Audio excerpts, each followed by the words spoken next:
Chapter 11 of the Further Adventures of Robinson Crusoe. This recording is in the public domain.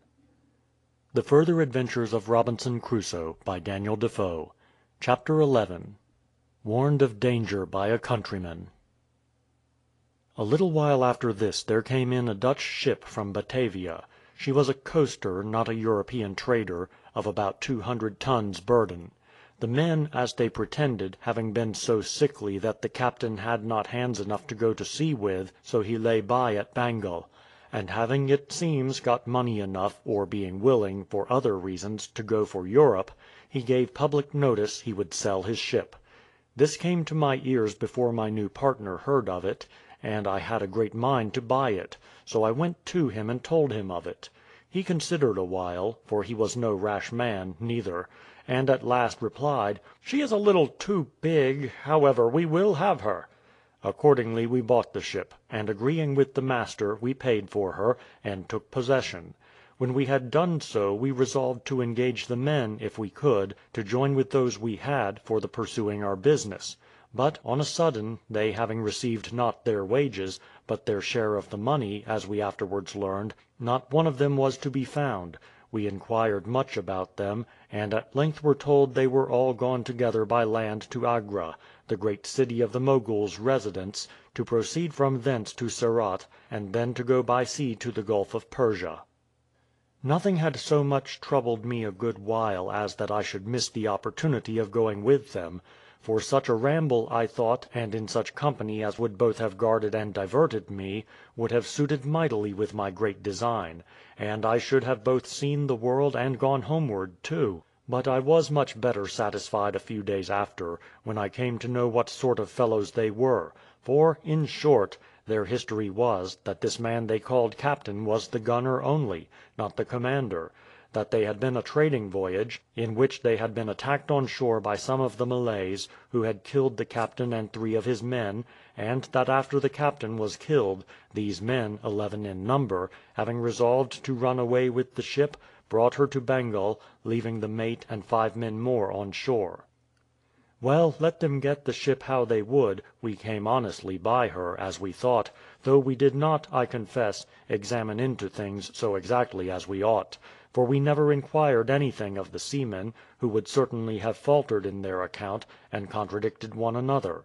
Somehow or other we should have had reason to have suspected them, but the man showed us a bill of sale for the ship to one Emmanuel Klostershoven, or some such name, for I suppose it was all a forgery, and called himself by that name, and we could not contradict him; and withal, having no suspicion of the thing, we went through with our bargain. We picked up some more English sailors here after this, and some Dutch, and now we resolved on the second voyage to the southeast for cloves, etc., that is to say, among the Philippine and Malacca isles. In short, not to fill up this part of my story with trifles when what is to come is so remarkable, I spent, from first to last, 6 years in this country, trading from port to port, backward and forward, and with very good success, and was now the last year with my new partner, going in the ship above mentioned on a voyage to China, but designing first to go to Siam to buy rice.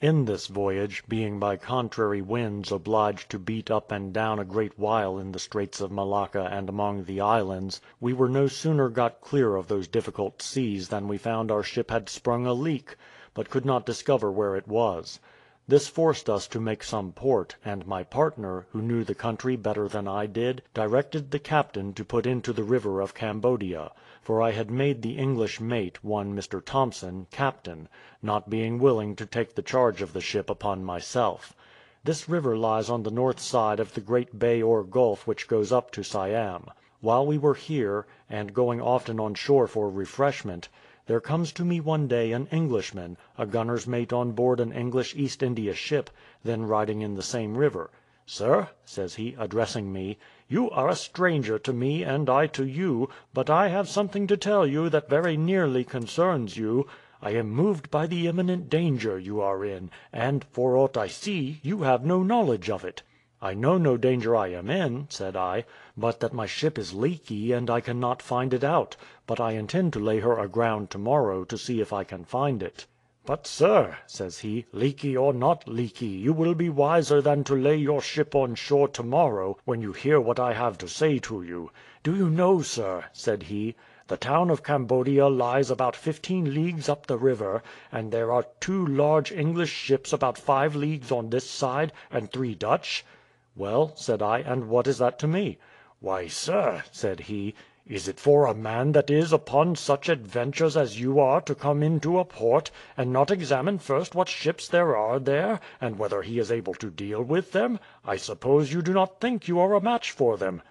I could not conceive what he meant, and I turned short upon him, and said, "I wish you would explain yourself. I cannot imagine what reason I have to be afraid of any of the company's ships or Dutch ships. I am no interloper. What can they have to say to me?" "Well, sir," says he, with a smile, "if you think yourself secure you must take your chance; but take my advice. If you do not put to sea immediately, you will the very next tide be attacked by 5 longboats full of men, and perhaps if you are taken you will be hanged for a pirate, and the particulars be examined afterwards. I thought, sir," added he, "I should have met with a better reception than this for doing you a piece of service of such importance." "I can never be ungrateful," said I, "for any service, or to any man that offers me any kindness; but it is past my comprehension what they should have such a design upon me for. However, since you say there is no time to be lost, and that there is some villainous design on hand against me, I will go on board this minute, and put to sea immediately, if my men can stop the leak. But, sir," said I, "shall I go away ignorant of the cause of all this? Can you give me no further light into it?"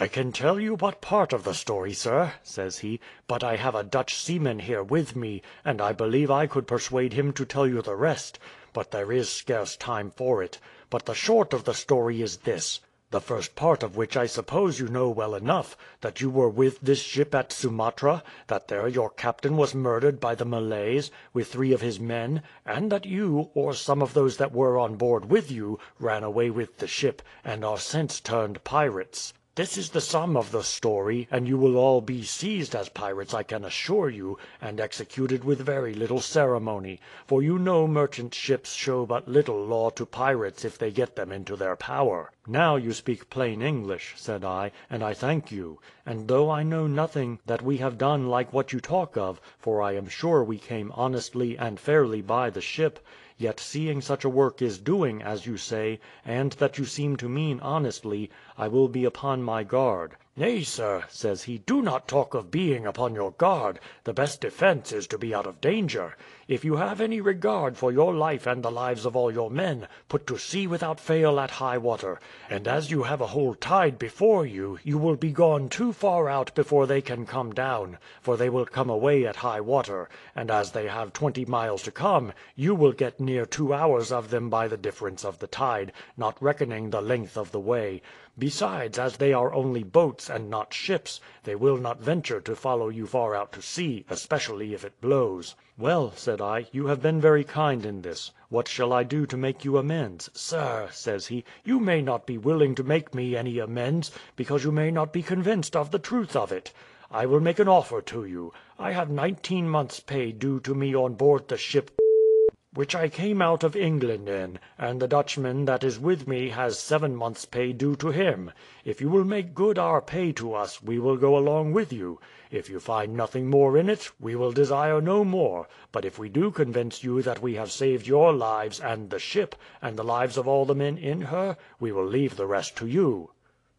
I consented to this readily, and went immediately on board, and the 2 men with me. As soon as I came to the ship's side, my partner, who was on board, came out on the quarter deck, and called to me with a great deal of joy, "We have stopped the leak! We have stopped the leak!" "Say you so?" said I, "thank God; but weigh anchor then immediately." "Weigh!" says he, "what do you mean by that? What is the matter?" "Ask no questions," said I, "but set all hands to work, and weigh without losing a minute." He was surprised, however; he called the captain, and he immediately ordered the anchor to be got up, and though the tide was not quite down, yet a little land breeze blowing we stood out to sea. Then I called him into the cabin and told him the story, and we called in the men and they told us the rest of it. But as it took up a great deal of time before we had done, a seaman comes to the cabin door and called out to us that the captain bade him tell us we were chased by 5 sloops or boats full of men. "Very well," said I, "then it is apparent there is something in it." I then ordered all our men to be called up, and told them there was a design to seize the ship and take us for pirates, and asked them if they would stand by us, and one by another. The men answered cheerfully, one and all, that they would live and die with us. Then I asked the captain what way he thought was best for us to manage a fight with them, for resist them I was resolved we would, and that to the last drop. He said readily, that the way was to keep them off with our great shot as long as we could, and then to use our small arms, to keep them from boarding us; but when neither of these would do any longer, we would retire to our close quarters, for perhaps they had not materials to break open our bulkheads, or get in upon us. The gunner had in the meantime orders to bring 2 guns to bear fore and aft, out of the steerage, to clear the deck, and load them with musket bullets, and small pieces of old iron, and what came next to hand. Thus we made ready for fight, but all this while we kept out to sea, with wind enough, and could see the boats at a distance, being 5 large long boats, following us with all the sail they could make.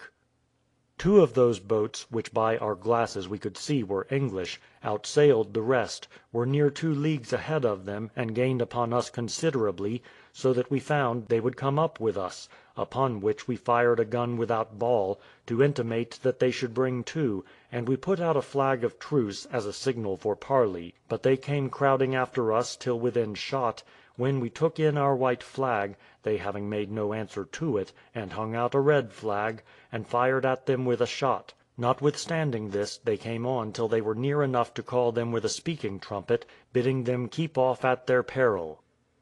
It was all one, they crowded after us, and endeavoured to come under our stern, so as to board us on our quarter; upon which, seeing they were resolute for mischief, and depended upon the strength that followed them, I ordered to bring the ship to, so that they lay upon our broadside, when immediately we fired 5 guns at them, one of which had been levelled so true as to carry away the stern of the hindermost boat, and we then forced them to take down their sail, and to run all to the head of the boat, to keep her from sinking; so she lay by, and had enough of it; but seeing the foremost boat crowd on after us, we made ready to fire at her in particular. While this was doing, one of the 3 boats that followed made up to the boat which we had disabled, to relieve her, and we could see her take out the men. We then called again to the foremost boat, and offered a truce, to parley again, and to know what her business was with us; but had no answer, only she crowded close under our stern. Upon this, our gunner, who was a very dexterous fellow, ran out his 2 case guns, and fired again at her; but the shot missing, the men in the boat shouted, waved their caps, and came on. The gunner, getting quickly ready again, fired among them a second time, one shot of which, though it missed the boat itself, yet fell in among the men, and we could easily see did a great deal of mischief among them. We now wore the ship again, and brought our quarter to bear upon them, and firing 3 guns more, we found the boat was almost split to pieces; in particular, her rudder and a piece of her stern were shot quite away, so they handed her sail immediately, and were in great disorder. To complete their misfortune, our gunner let fly 2 guns at them again; where he hit them we could not tell, but we found that the boat was sinking, and some of the men already in the water. Upon this I immediately manned out our pinnace, with orders to pick up some of the men if they could, and save them from drowning, and immediately come on board ship with them, because we saw the rest of the boats began to come up. Our men in the pinnace followed their orders, and took up 3 men, one of whom was just drowning, and it was a good while before we could recover him. As soon as they were on board we crowded all the sail we could make, and stood farther out to the sea, and we found that when the other boats came up to the first, they gave over their chase.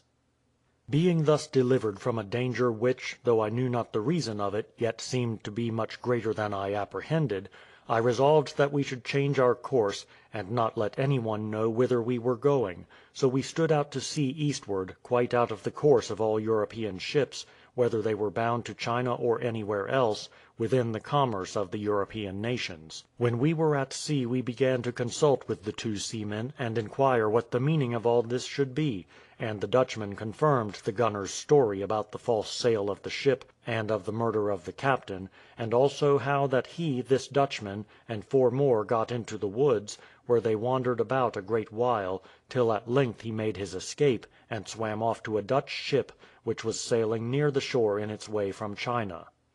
He then told us that he went to Batavia, where 2 of the seamen belonging to the ship arrived, having deserted the rest in their travels, and gave an account that the fellow who had run away with the ship sold her at Bengal to a set of pirates who were gone a cruising in her, and that they had already taken an English ship and 2 Dutch ships very richly laden. This latter part we found to concern us directly, though we knew it to be false. Yet, as my partner said, very justly, if we had fallen into their hands, and they had had such a prepossession against us beforehand, it had been in vain for us to have defended ourselves, or to hope for any good quarter at their hands, especially considering that our accusers had been our judges, and that we could have expected nothing from them but what rage would have dictated, and an ungoverned passion have executed.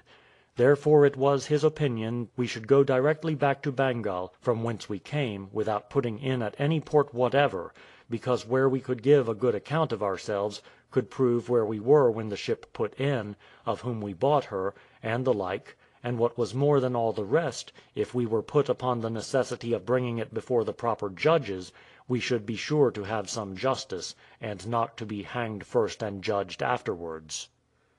I was some time of my partner's opinion, but after a little more serious thinking, I told him I thought it was a very great hazard for us to attempt returning to Bengal, for that we were on the wrong side of the Straits of Malacca, and that if the alarm was given, we should be sure to be waylaid on every side; that if we should be taken, as it were, running away, we should even condemn ourselves, and there would want no more evidence to destroy us. I also asked the English sailor's opinion, who said he was of my mind, and that we certainly should be taken. This danger a little startled my partner and all the ship's company, and we immediately resolved to go away to the coast of Tonquin, and so on to the coast of China, and pursuing the first design as to trade, find some way or other to dispose of the ship, and come back in some of the vessels of the country such as we could get. This was approved of as the best method for our security, and accordingly we steered away north-northeast, keeping above 50 leagues off from the usual course to the eastward.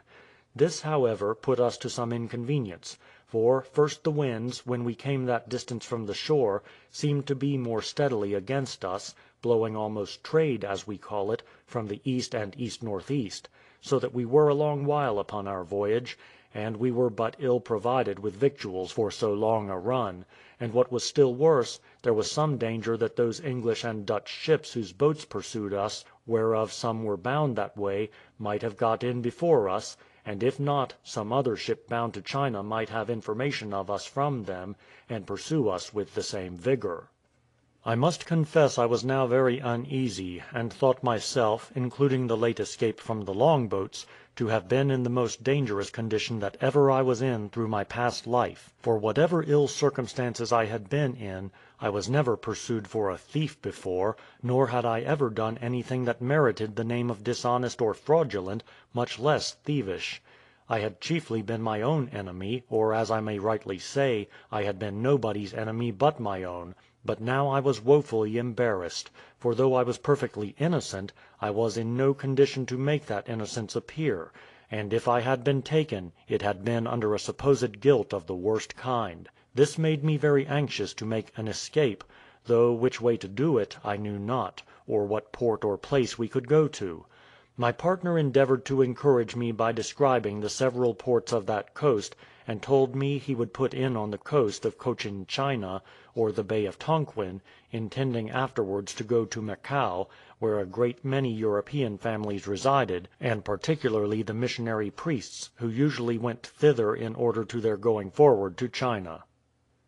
Hither then we resolved to go, and accordingly, though after a tedious course, and very much straitened for provisions, we came within sight of the coast very early in the morning, and upon reflection on the past circumstances of danger we were in, we resolved to put into a small river, which, however, had depth enough of water for us, and to see if we could, either overland or by the ship's pinnace, come to know what ships were in any port thereabouts. This happy step was, indeed, our deliverance; for though we did not immediately see any European ships in the Bay of Tonquin, yet the next morning there came into the bay 2 Dutch ships, and a third without any colours spread out, but which we believed to be a Dutchman, passed by at about 2 leagues distance, steering for the coast of China, and in the afternoon went by 2 English ships steering the same course; and thus we thought we saw ourselves beset with enemies both one way and the other. The place we were in was wild and barbarous,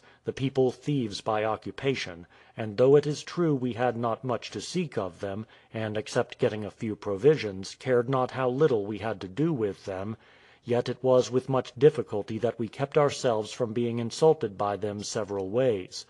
We were in a small river of this country, within a few leagues of its utmost limits northward, and by our boat we coasted northeast to the point of land which opens the great Bay of Tonquin; and it was in this beating up along the shore that we discovered we were surrounded with enemies. The people we were among were the most barbarous of all the inhabitants of the coast; and among other customs they have this one, that if any vessel has the misfortune to be shipwrecked upon their coast, they make the men all prisoners or slaves, and it was not long before we found a spice of their kindness this way, on the occasion following.